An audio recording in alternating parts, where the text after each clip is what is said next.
Gabriel Attal, ancien Premier ministre, ancien ministre de l'Éducation nationale et candidat probablement malheureux à la prochaine présidentielle, macroniste du premier cercle et héritier un peu de Macron, a fait de l'anti-tsiganisme. Il a dit des saloperies sur les gens du voyage, en déplacement, en mode oh là là, ils emmerdent les Français, ceux-là, comme si eux-mêmes n'étaient pas français.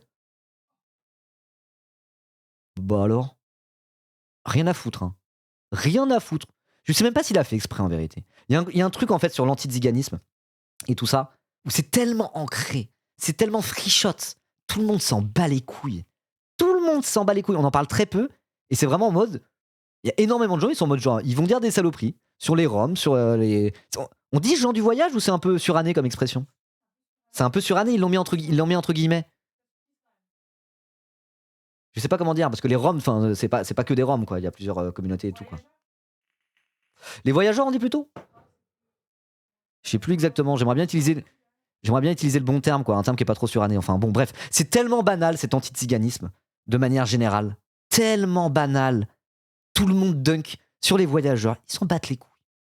Il y a des espèces de panique en mode genre oh là là, regardez, ils sont installés sur notre terrain, ils vont kidnapper nos enfants. Il y a eu des espèces de panique comme ça avec des gens qui ont été se venger, faire des vendettas chez des Roms installés sur un terrain en mode ils vont kidnapper nos enfants. Vraiment des paniques dignes de légendes urbaines du 15e siècle, quoi. Et ça, c'est il y a pas très très longtemps. C'était vraiment il y a pas très très longtemps. Donc il y a vraiment ce côté où on en parle peu. On parle assez peu de ça. C'est vraiment frichotte. On peut leur dunker dessus assez gratos en réalité, hein. Ce qui est horrible, hein. Ce qui est vraiment moche. Et Gabriel Attal, bah du coup, je pense que je sais même pas s'il a eu conscience de la portée de ses mots en fait. Je pense qu'il est juste, il était en mode genre, voilà, on y va, let's go. Il y avait un maire qui avait attaqué des voyageurs avec un katana et un flingue. Oui, voilà, il y avait ça aussi. Des histoires de fous, hein. Des histoires de fous. On en parle beaucoup en milieu rural. Bah ouais. De fou, hein. Et puis tout le monde a oublié le génocide des Roms pendant la Seconde Guerre mondiale. Tout à fait. Tout à fait. Alors que c'était énervé, hein. C'était énervé aussi. Après, bon, les Roms étaient un peu moins centraux dans l'idéologie nazie de manière générale. Mais ils se sont fait génocider, hein. Ils se sont fait génocider, évidemment. À la campagne, c'est hyper ancré la discrimination des manouches, comme ils disent. Bah, ouais, bah oui, de fou. En droit de ruralité. Et même, il y a des trucs où il y en a qui sont sédentarisés, qui sont pas des voyageurs, des communautés sédentarisées. Moi, je sais que plein de moments, j'ai entendu des gens dire ah, les gitans ci, les gitans ça, machin bidule. Alors qu'en vrai, c'est qu'il y a aussi beaucoup de. Parfois, il y a peu de dialogue, quoi. Il y a très très peu de dialogue, quoi. Vous voyez? Il y a des gens, en vrai, ils sont en mode genre ah, les gitans ci, les gitans ça, ils ont jamais parlé à un gitan de leur vie, quoi. Voilà. Et donc, bref, il y a quand même ce côté où. On peut presque dunker dessus, en vrai. Il y a un côté où ça passe, quoi. Ça passe. On parle très rarement d'anti-ziganisme. Et un côté où c'est un peu. C'est pas compliqué de leur tomber dessus.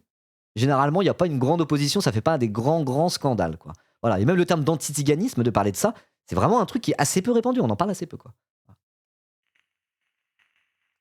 Voilà.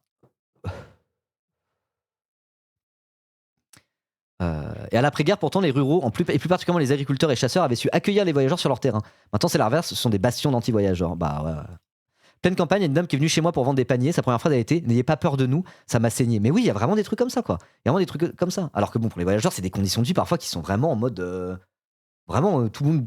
Personne n'a rien à foutre d'eux. C'est en mode genre, ah, vous avez besoin d'un endroit pour vous mettre. Bah, allez sur ce terrain vague tout pourri, on s'occupe pas de vous, on s'en bat les couilles, et puis vous allez vous faire détester par l'intégralité des gens. Vous voyez? La FI avait traité le sujet récemment sur leur chaîne YouTube dans le cadre de la loi Riposte, par ailleurs. Très intéressant. Vous connaissez peu leurs conditions de vie.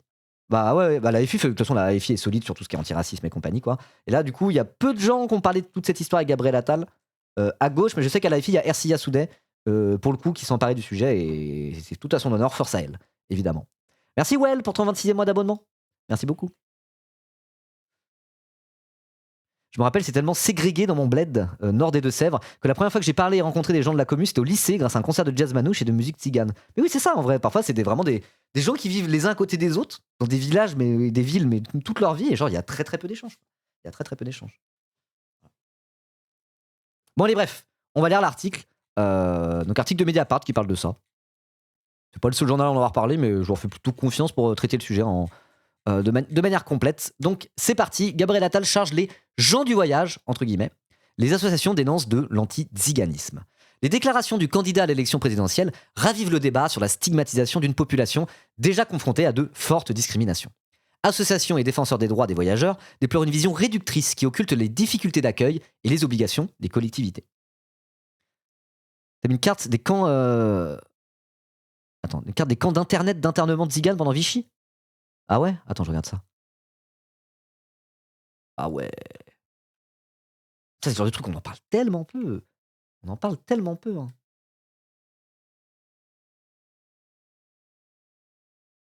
On en parle tellement peu, mais regardez. Des camps d'internement pour Tziganes, camps d'internement pour Tziganes et Juifs. C'est pas des camps d'extermination, mais c'est quand même des camps. Hein. Vous faites pas dire ce que j'avais pas dit. Donc il y en avait quand même beaucoup des camps d'internement, quoi, les Tziganes. Donc non seulement ils se sont fait génocider, il y a eu des Tziganes dans les camps d'extermination, les camps de concentration, il y a eu des centaines de milliers de morts. Enfin, j'ai pas les chiffres exactement en tête, mais j'imagine que c'est des centaines de milliers de morts. Et pour ceux qui sont pas littéralement et directement fait exterminer, et ben en France, ça se mettait dans des camps d'internement, des populations entières. Voilà. Et il y en avait plus d'un. Hein. Franchement, on n'en parle jamais. Hein. Moi, j'ai très peu de connaissances là-dessus. Dans la Seconde Guerre mondiale, je connais un petit peu. J'ai vraiment peu de connaissances là-dessus. Hein. Voilà. Parce que vraiment, personne n'en parle jamais. On en parle peut-être un peu plus maintenant. Parce qu'il y a quand même des associations, il y a des gens qui s'en font le relais en politique et aussi sur Internet. Quoi. De manière générale, avec Internet, ça permet d'aborder certains sujets dont on parlait vraiment très très peu avant. Et c'est trop bien Internet pour ça. Quoi. Voilà. C'est les camps dans l'attente de partir en camp d'extermination. Ah, c'est des camps pour les Espagnols aussi, notamment Rivesaltes. Ok. 500 000, d'accord. On parle de 500 000 Tziganes, je sais pas si c'est que des Tziganes, mais on va dire, tués pendant la Seconde Guerre mondiale. Aïe. Quel enfer. Je trouve un compte TikTok d'un voyageur de gauche. Oui, tu en as parlé, Germaine. Ouais, tu me l'avais envoyé. C'était intéressant. C'est vraiment intéressant. Bon, allez, bref, parce que voilà, justement aussi, il y a des gens qui, des voyageurs qui utilisent les réseaux sociaux pour parler un peu de ça, et puis ça permet d'enlever tout un tas de fantasmes qu'il peut y avoir autour de ça. Quoi. Voilà. Lire ce livre de William Hacker, s'y intéresser. Ah mais oui, mais lui, je crois il est sur Twitter, non? J'avais lu des trucs de lui, si j'ai pas de bêtises. Où sont les gens du voyage, entre guillemets, inventaire critique des aires d'accueil. Ok. Mais oui, William Hacker, vous pouvez y aller, oui, il est basé de fou, je le suivais sur Twitter à l'époque et tout. Maintenant, j'y suis plus. Bon allez, c'est parti, on va lire l'article. Mardi 4 août, Gabriel Attal a choisi la Vendée pour inaugurer une de ses nouvelles thématiques de campagne présidentielle, le durcissement des mesures concernant les communautés voyageuses en France. Ok, alors, Mediapart utilise le terme communauté voyageuse et pas gens du voyage. Ok. Je veux en revenir au bon sens. Faire payer les occupants et non les contribuables. Tu dégrades, tu paies. Dans un long entretien au Figaro. Putain, waouh. 3 jours plus tôt, il glissait au journal du dimanche, journal d'extrême droite, je vous rappelle, journal du dimanche, journal de Bolloré. Année après année, des installations sauvages illégales des gens du voyage gâchent la vie des maires et des Français. Donc déjà parler des Français comme ça, les gens du voyage gâchent la vie des Français, sous-entendu les gens du voyage ne sont eux-mêmes pas français, ils n'appartiennent pas vraiment à la communauté française. One punchline, mais oui, en plus il a réutilisé son gimmick de tu casses, tu répares, tu salis, tu nettoies. Voilà. Et là il a dit tu dégrades, tu paies. Sachant que le truc qu'il avait dit à la base, quand il disait c'était quoi la phrase? C'était tu casses, tu répares, tu salis, tu nettoies, tu défies l'autorité, on t'apprend à la respecter. La phrase de CPE. Hein. La phrase de... Vous avez vu, il y a un petit moucheron qui s'est posé là? C'est un moustique? Vous le voyez ou pas? Vous l'avez vu? Je vais me faire piquer par un moustique. C'est même pas lui qui a inventé cette punchline? Ah ouais? Elle a déjà été dite à l'Assemblée nationale. Ok. Enfin bon, bref. Quand il parlait de ça, c'était pour parler des jeunes. C'était pour parler des mineurs. Hein. C'était au moment où il était ministre de l'Éducation nationale. C'était pour dire, oh là là, les jeunes délinquants, là, ça va pas. C'était vraiment pour parler des jeunes et plus précisément des mineurs, quoi. Pour parler des adolescents. Vous voyez? Donc là, il récupère son gimmick, pas pour parler des adolescents, pour parler de communautés entières, de familles entières, des nouveau-nés jusqu'aux plus vieux, quoi. Donc c'est quel niveau de paternalisme que de dire ça? Tu dégrades, tu paies. Ok, donc il récupère sa rhétorique qu'il avait pour parler d'adolescents délinquants, mais cette fois-ci pour parler de toutes les communautés voyageuses de France. Ah bah ok. MDR Attal qui essaye Dora Farm avec une pseudo-démonstration d'autorité, ça ne se passe pas comme prévu. Il n'a pas les épaules pour ça, genre. Gabriel Attal. Ah là, quelle horreur. Interrogé par Mediapart sur cette formulation, l'entourage du candidat à l'élection présidentielle assure qu'il n'entendait pas là que les voyageurs et voyageuses ne seraient pas français. De la même manière que les nuisances nocturnes gâchent la vie des Français, les installations illégales des gens du voyage gâchent la vie des Français. Il n'y a aucun sous-entendu, nous dit-on. Aucun sous-entendu. Dites que c'était maladroit à ce moment-là et que c'est ce que vous ne vouliez pas dire. Là, c'est en mode genre, non, non, c'est vous, vous interprétez tout mal la bande de sales gauchistes de merde. Ça va? Oh, qu'est-ce que c'est que ça? Plusieurs interlocuteurs et interlocutrices de Mediapart ont mentionné spontanément la temporalité douteuse de l'assaut de Gabriel Attal sur le sujet. Alors que le 2 août marquait la journée européenne de commémoration du génocide des Roms et des voyageurs et voyageuses pendant la Seconde Guerre mondiale, de cette commémoration, le député n'a fait aucune mention dans ses communications publiques. Mais attends, mais c'est le même jour? Non, 2 jours après, il est là, waouh, l'enfer du truc. 2 jours après la journée européenne de commémoration du génocide des Roms et des voyageurs et des voyageuses pendant la Seconde Guerre mondiale, bon, le titre est un peu long, mais tant pis. 2 jours après ça, il est en mode genre, c'est bon. Il y en a marre. Il gâche la vie des Français. Tu dégrades, tu payes. Quel enfer, quoi. Mais quel enfer. C'est là qu'on voit le niveau de rien à foutre, en fait, par rapport à ces communautés-là, quoi. Il en a absolument rien à branler, quoi. Il y a un côté déshumanisant, même par rapport à ça. C'est un manque de respect, mais il y a vraiment un côté déshumanisant. C'est quoi ces espèces de parasites-là? C'est bon, on s'en bat les couilles. 2 jours après la journée de commémoration par rapport au génocide qu'ils ont subi pendant la Seconde Guerre mondiale. Je pense que c'est un mélange d'effectivement de déshumanisation, vous voyez, de m'en-foutisme, mais aussi d'ignorance. Hein. Je pense que il savait pas qu'il y avait cette journée-là de commémoration. Je pense qu'il en a rien à foutre. Je pense qu'il a jamais réfléchi au sujet un quart de seconde dans sa vie de merde et qu'il est en mode genre ah c'est bon on les connaît les gitans qui foutent le bordel quoi. Voilà, je pense que ça va pas plus loin que ça sa pensée. Du coup c'était même un angle mort en fait dans sa communication. Je pense que c'est ça. Et c'est un sujet l'antiziganisme dont on parle tellement peu que moi ça me paraît assez logique qu'il soit dans cette mentale là quoi. Attal is the new Valls, bah un peu hein.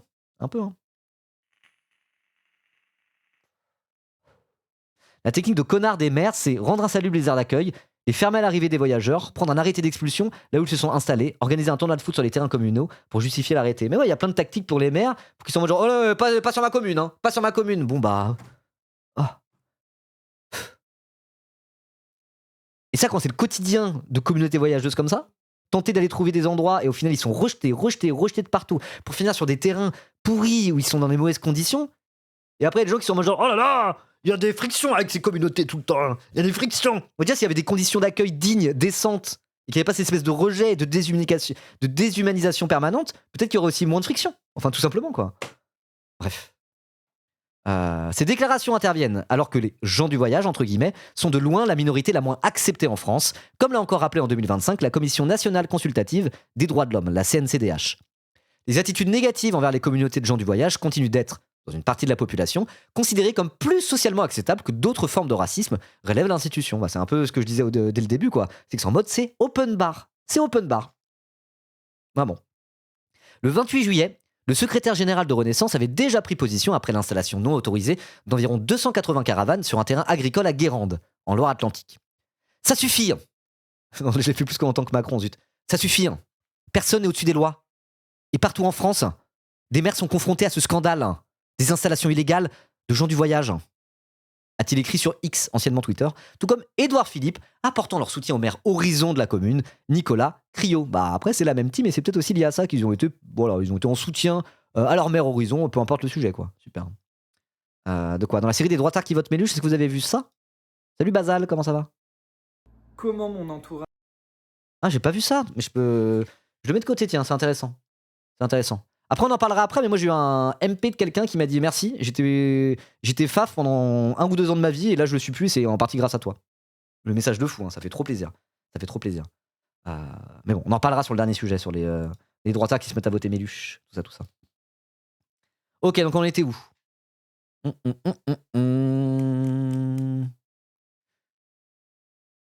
Ah ben on avait fini là-dessus. Ok, donc l'élu local, ce fameux maire horizon de la commune Nicolas Criot, avait dénoncé une occupation illégale sur ses réseaux sociaux et demandé l'expulsion immédiate des occupants et occupantes. Contacté par Mediapart, la mairie de Guérande n'a pas répondu à nos sollicitations. Parmi les élus de gauche, personne ne s'est ému de la situation, hormis Ercia Soudet, députée insoumise de Seine-et-Marne. Ce qui devrait faire la une des journaux, c'est l'antiziganisme que vous contribuez à répandre et qui est la forme de racisme la plus banalisée, répond-elle sur X, anciennement Twitter, au secrétaire général de Renaissance. Et bah, force à la camarade Ercia Soudet qui là-dessus fait le taf. En plus, les torrents de merde qu'elle s'est pris sur la gueule, notamment dans son soutien à la Palestine, et juste toutes les remarques sur son physique, le harcèlement de l'extrême droite, vraiment, elle s'en est pris plein la gueule, Ercia Soudet. Plein la gueule. Donc déjà, forcez-le par rapport à ça. Vraiment, elle est vraiment courageuse par rapport à tout ça parce que moi, j'ai pas subi un millième du harcèlement et des torrents de merde qu'elle s'est pris dans la gueule sur Internet et ailleurs. Donc j'imagine que c'est pas facile, quoi. Et genre, elle tient bon, quoi. Elle est là en mode, elle se laisse pas abattre, quoi. Vraisemblablement, elle se laisse pas abattre, quoi. Et là-dessus, bah, c'est une des seules, justement, à en parler, d'un sujet aussi, pas tendancieux, mais un sujet aussi vraiment dont on ne parle jamais, qu'est l'antiziganisme. Donc vraiment, force à elle. Hein. Force à elle.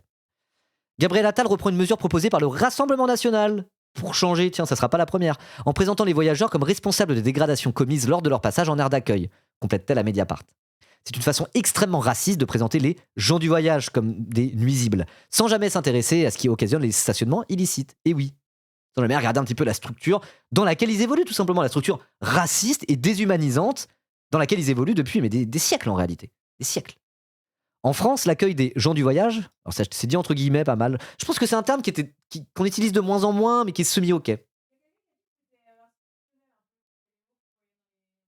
Attends, on me souffle à l'oreillette. Quelqu'un dit sur le chat, apparemment, me dit Germaine, qu'en fait, c'est les mots officiels, encore aujourd'hui, c'est les mots qu'il y a dans les papiers utilisés par l'administration.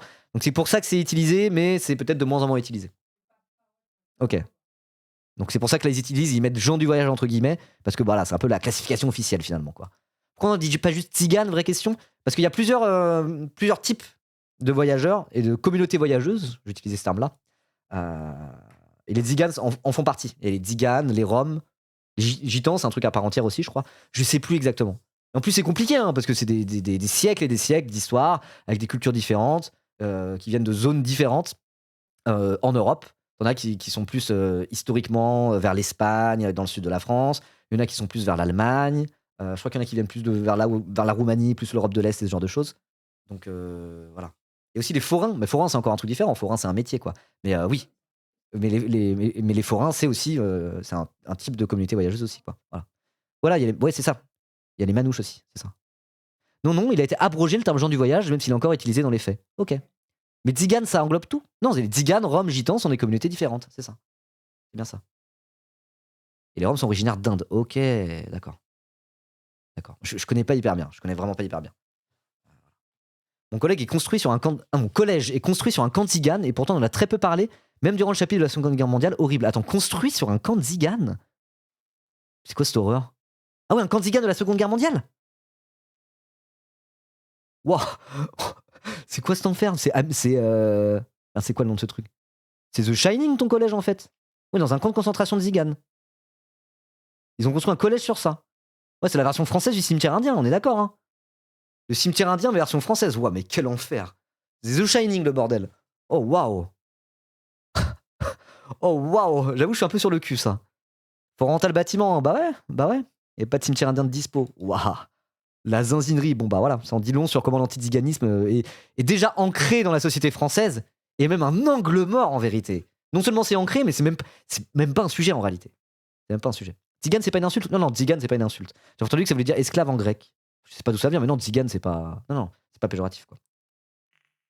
Mais c'est pour ça qu'il y a une telle ignorance en fait de ces sujets-là que parfois on sait pas. On se dit mais attends, manouche c'est péjoratif ou pas? Tu sais même pas. Alors que non, manouche c'est pas péjoratif. Et pourtant c'est tellement utilisé automatiquement de manière péjorative par la majorité des gens que tu sais même pas quel mot est péjoratif ou pas, quoi. Vous voyez l'enfer du truc? À quel point c'est un angle mort, mais pour quasiment tout le monde en France. C'est un sujet qu'on connaît tellement peu. Et c'est un truc l'antiziganisme qui est tellement répandu. Voilà, gitan, c'est pas péjoratif. Et moi, 90% des fois où j'ai entendu le terme gitan dans ma vie, c'était un peu péjoratif, quoi. C'est un terme qui, au final, t'as l'impression que c'est péjoratif alors que ça ne l'est même pas, quoi. Et ça en dit long sur comment sont perçus, c'est les voyageurs dans ce pays depuis des siècles, quoi. Quel enfer, quoi. Imagine un nom absolument pas péjoratif dont tu te désignes et dans l'esprit de la majorité des gens, péjoratif. Et que même des gauchistes woke et progressistes là comme vous et moi qui lisons des articles sur l'antiziganisme et qui essayons d'en parler, etc., et de s'intéresser et justement de pas être raciste par rapport à ça, même nous on sait même pas vraiment si c'est péjoratif ou pas, quoi, par moment, tellement c'est ancré, quoi. C'est chaud quand même, hein. C'est chaud, hein. Ici en Angleterre, même chose et même type de racisme. Les gens sont appelés Irish Travelers et le mot gypsy est très très péjoratif, même s'il était utilisé partout dans Peaky Blinders. Tout à fait. Bah après il y a aussi de la réappropriation par rapport à ça, par rapport au terme gypsy, quoi. Après, il y a aussi des domaines artistiques où, du coup, il y a des mises en avant par rapport à ça. Et ça, c'est cool. Mais après, de toute façon, c'est un truc classique des minorités opprimées, de quand même, un des seuls trucs où là, ils ont le droit au chapitre. Là, on les écoute et là, on se dit, ah, d'accord, c'est des gens. C'est des gens, en fait. C'est des gens, c'est un peuple, c'est des communautés avec leur culture, etc. C'est dans les trucs artistiques, souvent, quoi. Voilà. Et c'est moche, hein. C'est moche que c'est sur les seuls trucs où ils ont droit au chapitre, mais y a ça, quoi. Voilà. En mode typiquement le jazz manouche, voilà. Jazz manouche, c'est pas péjoratif, quoi. Il y a des gens, la seule exposition positive à toutes ces cultures-là, c'est le jazz manouche, Django Reinhardt, par exemple. Parce que voilà, quoi. Tout simplement. Trop bien le jazz manouche. Django Reinhardt, banger, quoi. Voilà. Noir, c'est pas insultant, mais si je dis sale noir, c'est pareil que rhum ou manouche. Oui, non, mais de toute façon, tu dis sale n'importe quoi, ça devient insultant. Juif, c'est pas un gros mot. Si tu dis sale juif, oui, c'est antisémite, quoi. Ça peut on peut le dire pour tout, ça, pour le coup. Évidemment. Oui, gypsy music, c'est pas vraiment considéré comme péjoratif, en effet. Ouais, voilà, c'est ça. Et puis t'as le flamenco en Espagne, qui est aux communautés gitanes et tout, quoi. Évidemment.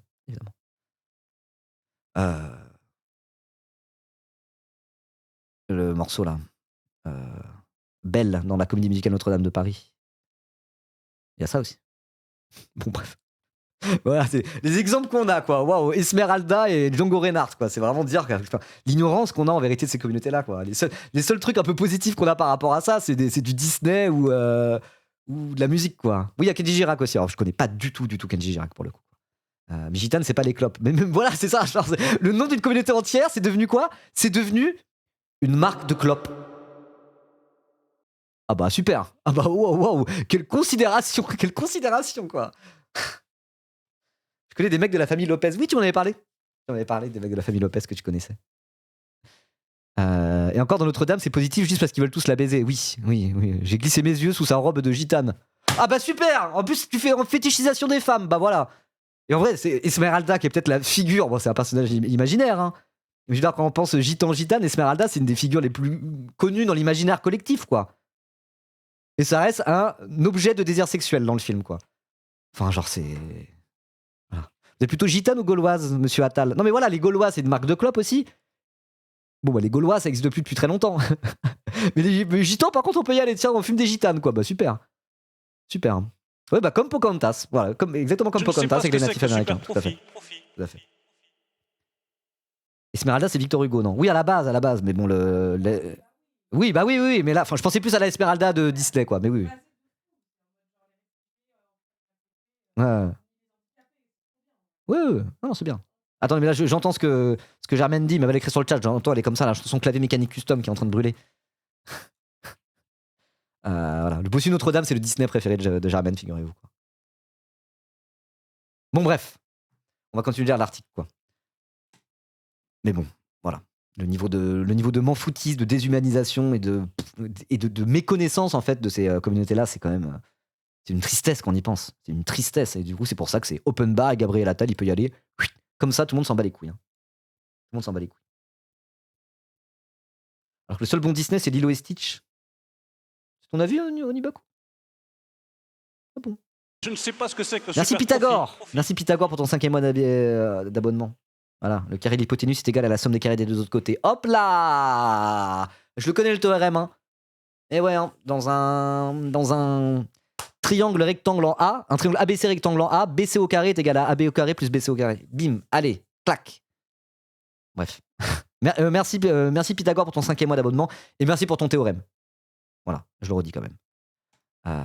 Ok, allez. En France, l'accueil des gens du voyage est organisé par les schémas départementaux d'accueil et d'habitat, qui répartissent les obligations entre les intercommunalités chargées de créer et de gérer les aires dédiées. Dans les faits, les communes de plus de 5000 habitants et habitantes doivent disposer d'une aire d'accueil. Le dispositif prévoit également des aires de grand passage, destinées à accueillir temporairement des rassemblements importants de caravanes. Si Guérande ne dispose pas aujourd'hui d'une aire de grand passage, c'est parce que le projet initial, envisagé sur le territoire de la commune en 2021, n'a jamais abouti. À l'échelle de l'intercommunalité, donc du groupement de communes, aucune infrastructure d'aire de grand passage n'est actuellement disponible. Celle prévue à Herbignac, située à 17 km au nord de Guérande, ne devrait pas entrer en service avant 2027 ou 2028, selon Ouest France. Pour Michael Cunin, avocat des voyageurs et voyageuses à Guérande, cette situation s'inscrit dans un contexte plus large de durcissement des politiques publiques envers les populations itinérantes. Il rappelle que les procédures d'évacuation reposent sur la loi du 5 juillet 2000 sur les troubles à l'ordre public. Que j'ai dit BC au carré égale AB au carré plus AC au carré? Je me suis trompé là sur le. J'ai dit rectangle en A et j'ai dit BC au carré. Bon, bref, c'est bon, on s'en va les couilles. Je peux continuer. Je connais le théorème de Pythagore quand même, je l'ai enseigné. Je me suis planté, bon, je l'ai dit à l'oral trop rapidement. Ah non, j'ai dit AB plus BC. Non, BC au carré égale AB au carré plus AC au carré. Pardon, j'ai dit trop vite. Oui, pourquoi on parle de ça? C'est bon? Je l'ai appris pendant des. Non, c'est pas pareil. Je l'ai appris pendant. J'ai 3 ans de ma vie, j'apprenais ça des quatrièmes, ça va. Et ils comprenaient bien, ils étaient en mode genre, ah, c'est bon, on a bien compris, monsieur. Non, ça va, ça va, ça va. J'ai parlé trop vite. Bref. Donc, selon lui, l'interprétation actuelle de cette notion s'est progressivement élargie. Donc, les évacuations qui reposent sur la loi sur les troubles à l'ordre public. Le simple fait de s'installer sur un terrain non prévu pour accueillir des caravanes et de s'accorder à l'eau et l'électricité est désormais considéré comme un trouble à l'ordre public. Pourtant, l'esprit de la loi était de sanctionner un trouble objectif et manifeste, pas la seule présence de familles itinérantes, explique-t-il. Ok. Alors juste, je sais jamais. Il y a... Attendez. Il y a un truc que je sais jamais, c'est... Parfois les citations qu'ils mettent ici, en valeur, en fait tu les retrouves plus tard. Donc je les lis pas, mais ça dépend des journaux. Et parfois je les lis parce qu'en fait ils les mettent 2 fois. Ok. Non, c'est bien ça. Mediapart, en fait, ils les mettent en valeur, mais après ils les remettent plus tard dans le texte. C'est pour ça que ça, je l'ai pas lu. D'accord, j'étais plus tout à fait sûr. Ok, donc bon. Trouble à l'ordre public pour la seule raison de s'installer sur un terrain autorisé. Bon, bah c'est facile, mais quand en fait, il n'y a aucun terrain autorisé. Ah, tu fais comment? Tu t'installes où? T'es obligé de t'installer sur des terrains autorisés? Non autorisés? Et du coup, derrière, c'est trouble à l'ordre public et tu te fais dégager comme une merde, quoi. Bah bravo. Les déclarations de Gabriel Attal ont provoqué de nombreuses réactions parmi les représentants et représentantes des gens du voyage, entre guillemets. Pour Nelly Desbarres, présidente de l'Association nationale des gens du voyage citoyen, son approche ne prend pas en compte les réalités vécues par les familles qui utilisent les aires d'accueil. Nous payons pour stationner sur les aires d'accueil, rappelle-t-elle. Elle estime qu'une réforme en profondeur de ces infrastructures est nécessaire. Celles-ci ont été trop souvent conçues sans véritable concertation avec les premiers concernés. La représentante dénonce des conditions d'accueil incompatibles avec un cadre de vie digne. Terrain fortement exposé au soleil, sanitaires insuffisants et équipements vétustes. Si des groupes cherchent à s'installer sur d'autres terrains, c'est aussi parce qu'ils recherchent de la verdure et des conditions de vie supportables. Sur certaines aires, en plein été, on brûle, littéralement. Affirme-t-elle, alors que la France subit sa 4e vague de canicule. C'est vrai qu'en plus, il y a cette question-là, hein, je n'y avais même pas pensé. Mais en plus, il y a cette question-là. T'es en mode, ah, la plus grosse canicule de l'histoire de France, on n'a jamais vu ça? Ça descend pas en dessous de 32 degrés, même à 7h du matin? Cramé sur un terrain bétonné. Super, un peu d'ombre, s'il vous plaît. De son côté, Richie Thibault, visage de la jeunesse militante pour les droits des voyageurs et voyageuses, dénonce sur Instagram une campagne de communication anti-tzigane. Richie Thibault, que vous connaissez probablement, qui était assistant parlementaire à LFI. Maintenant, il est plus à LFI. Il est à un côté où il était trop radical pour LFI, en réalité, j'ai l'impression. Du coup, il est plus à LFI. Mais attendez, il n'était pas assistant parlementaire de RCA Soudet, justement? C'était pas l'assistant parlementaire de RCA Soudet, Richie Thibault? Dites-moi si je me trompe. C'est bien ça? Si, c'est ça. Ah, ok, donc c'est pour ça que c'est RCA Soudé au sein de LFI qui porte ces questions-là. Je sais pas quel lien elle a du coup avec ça, mais en tout cas elle avait le lien avec Richie Thibault. Je sais pas si c'est juste d'avoir fréquenté Richie Thibault qu'il a ouvert à ces questions, ou si en fait c'est dans l'autre sens, j'en sais rien, mais ok, d'accord. Donc c'est la anti-ziganisme connexion de la gauche, quoi. Ok, bah, trop bien, écoutez, trop bien. Oui, pardon, anti-ziganisme, excusez-moi, je me suis trompé, j'ai de lutte contre l'anti-ziganisme, c'est la connexion de la lutte contre l'anti-ziganisme en France. Pardon, je me suis trompé. Bon, vous avez compris ce que je voulais dire. Ok, donc auprès de Mediapart, Richie Thibault, merci XaxDB pour le Prime, merci beaucoup. Et merci Célune41 que j'ai oublié de remercier aussi. Je crois que c'est tout.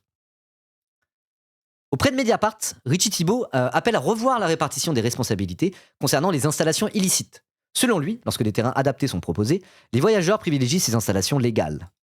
Nara Ritz, militant et fondateur de l'Observatoire pour les droits des citoyens itinérants, partage cette analyse. Pour lui, le débat actuel dépasse la seule question des installations. Il concerne la reconnaissance d'un mode de vie itinérant dans la société française. Il ne s'agit pas de demander un traitement particulier. Il s'agit de demander l'égalité, le respect et la possibilité de vivre dignement comme chaque citoyen français avec sa liberté d'aller et venir, affirme-t-il. Cette controverse intervient après l'adoption de la loi Riposte, votée par le Parlement le 22 juillet, qui renforce les sanctions liées aux installations illicites. Tiens, c'est aussi la loi où il y a le truc avec les free parties. Et en vrai, il y a quand même un point commun entre certaines communautés, entre les communautés voyageuses et certains teufeurs. C'est que dans certains teufeurs et certains gens qui font la free party en France, il y a ce qu'on appelle des travelers. Travelers, ça veut littéralement dire des voyageurs. Hein. Ça veut littéralement dire des voyageurs. Après, c'est des communautés différentes parce que c'est lié ni aux tziganes, ni aux roms, ni aux manouches, ni aux gitans, etc. Et c'est pas lié à ces communautés-là, quoi. Mais les travelers, c'est souvent des gens qui vivent en camion, parfois avec des familles entières, qui fréquentent souvent les festivals, la free party, de manière générale, et ce genre de choses, quoi. Non? D'ailleurs, il y a Irish Travelers au Royaume-Uni, donc ça, c'est encore un autre truc. C'est des nomades irlandais. Sachant que les Irlandais, historiquement, ils ont bien été opprimés par les Britanniques. Hein. Voilà. Mais bon, quand on dit les travelers, imaginez vraiment des gens qui vivent en camion aménagés, genre qui ont des tafs saisonniers, genre qui bossent dans l'agriculture l'été, qui bossent dans les trucs de sport d'hiver l'hiver, pour pouvoir financer leur vie, quoi. Et puis souvent qui sont pas mal, pas tous, hein, mais qui sont souvent liés au milieu de la free party. C'est d'autres modes de vie nomades, des gens qui vivent en camtar, comme on dit. Vous voyez.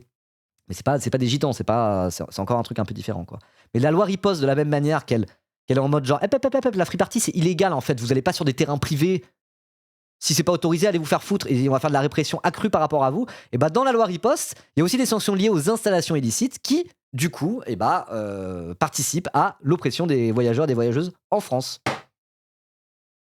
Bon bah voilà, hein, au final, genre le nomadisme, non, pas trop de ça en France. Hein. Voilà, il faut être enraciné, il faut avoir son terrain, il faut avoir son lopin de terre comme un vrai bon Français enraciné. Hein. Sans ça, t'es un peu un parasite sur les bords. Bah super, c'est un peu pour ces raisons-là qu'il y a eu un génocide des Tziganes, figurez-vous, pendant la Seconde Guerre mondiale, quoi. Aïe, aïe, aïe, aïe, aïe. Quel enfer.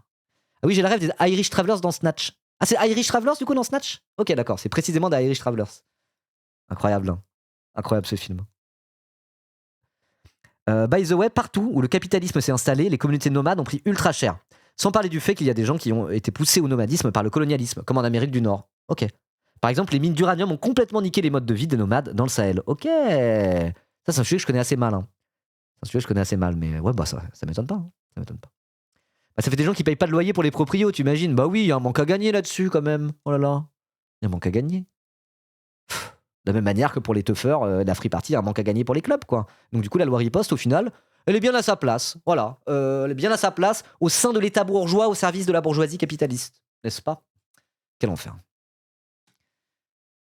Ok. Pour les défenseurs des droits des voyageurs et des voyageuses, cette évolution législative risque d'accentuer une pression déjà forte en faveur d'une sédentarisation contrainte. Parce que oui, il faut savoir qu'il y a plein de communautés comme ça qui sont sédentarisées, qui habitent dans des maisons, dans des villes, etc.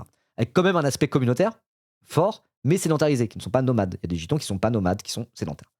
Voilà. William Hacker, délégué général de l'ANGVC, donc c'est l'association dont on parlait tout à l'heure là. C'est quoi le nom déjà? L'Association nationale des gens du voyage citoyen. Donc voilà, dans ANGVC, il y a quand même gens du voyage qui est utilisé dedans. Donc je pense qu'on peut dire gens du voyage, c'est OK. Quoi. Donc William Hacker, délégué général de l'ANGVC, critique aussi cette orientation. Même lorsque les voyageurs renoncent à la caravane, parfois par choix, mais le plus souvent sous l'effet de l'épuisement et du poids des discriminations, ils continuent de se heurter à des obstacles presque insurmontables, écrit-il dans le club de Mediapart. Ajoutant, on ne peut pas interdire aux personnes de s'arrêter partout après avoir refusé de leur permettre d'habiter quelque part. Et bah, sur ces belles paroles, l'article se termine et je trouve que c'est un beau mot de la fin, quoi. Parler aussi, bah ouais, des sédentarisés où au final, ça change pas grand-chose. L'oppression reste là, quoi. On ne peut pas, la phrase est vraiment bien dite. Hein. On ne peut pas interdire aux personnes de s'arrêter partout après avoir refusé de leur permettre d'habiter quelque part. Bim, allez, punchline un peu. Hein. Bah ouais, qu'est-ce que vous voulez dire de plus? Ah là là, hein. C'est la première fois que je parle de ce sujet en live, mais bah il y avait des choses à dire. Hein. L'article est pas très long. En vrai, l'article était pas très long, mais quand même, il y avait des choses à dire. Hein. Je trouve qu'on a bien discuté avec le chat et tout. C'était, ça rejoint plein d'autres sujets, quoi. Ça rejoint plein d'autres sujets. Et comme c'est un sujet dont on parle assez peu, je trouve que là, bah voilà quoi. Moi, j'avais des choses à dire dont je n'avais jamais parlé. Vous aviez des choses à dire dont on n'avait jamais discuté ensemble, et c'était, ouais, c'est intéressant. Hein. C'est intéressant de fou. Hein. C'est mieux que le tu casses, tu répares de Gabi. Ah bah oui. Non là, c'était pas ça. C'était pas tu casses, tu répares qu'il a dit. Il a dit tu dégrades, tu paies. Je veux en revenir au bon sens. Hein. Faire payer les occupants et non les contribuables. Hein. Tu dégrades, tu paies. Il y a plein de podcasts de William Hacker sur Radio France. Vous pouvez taper son nom dans la barre de recherche. Il est du voyage et sociologue. Tout à fait, tout à fait. Mais ça pareil en fait. Tu prends le français moyen, tu dis, mais tu sais qu'il y a des gens du voyage sociologues. Là, tout à l'heure, il y avait un avocat. Juste le français moyen, tu lui dis ça, il va être genre, mais ça existe ça.